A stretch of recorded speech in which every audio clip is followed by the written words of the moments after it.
सही टाइम तो बताना। बाबू कहाँ हो? तुम्हारा बाबू व्यस्त है, महादेव की भक्ति में मस्त है। अच्छा। और सावन सुनो तुम नजर नहीं आना, तेरा बाबू हो चुका है महादेव का दीवाना। और सावन सुनो तुम नजर नहीं आना, तेरा बाबू हो चुका है महादेव का दीवाना। जब जमाना मुश्किल में डाल देता है, तब मेरे भोले हजारों रास्ते निकाल देता है। क्या बात कर रही है?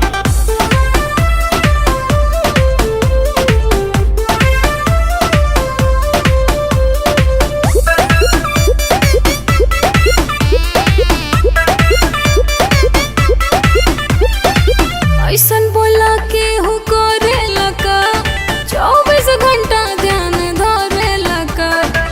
हम हो त पूजी महादेव के बाबू, इतना भक्ति में के हो रोवे लका। सावनवा में मनवा हमार उनके भिरिया रहे, भंगिया के गोला खा के दिलवा बम बम भोला कहे।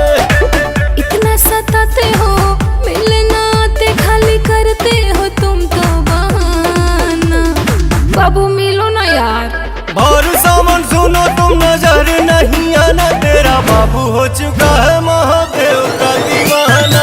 भर सावन सुनो तुम नजर नहीं आना, तेरा बाबू हो चुका है महादेव का दीवाना।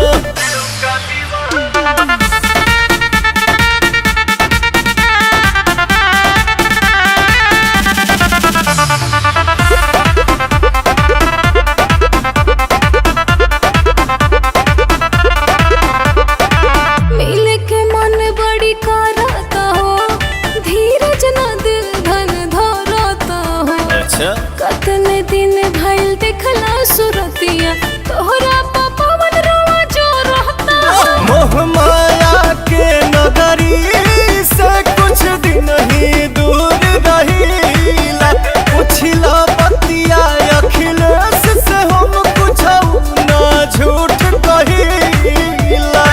मर्जी चलाते हो, क्यों पगलाते हो, क्या अच्छा लगता है तड़पाना। बाबू रांची भेजोगे क्या? और सावन सुनो तुम नजर नहीं आना, तेरा बाबू हो चुका है महादेव का दीवाना। अच्छा? और सावन सुनो तुम नजर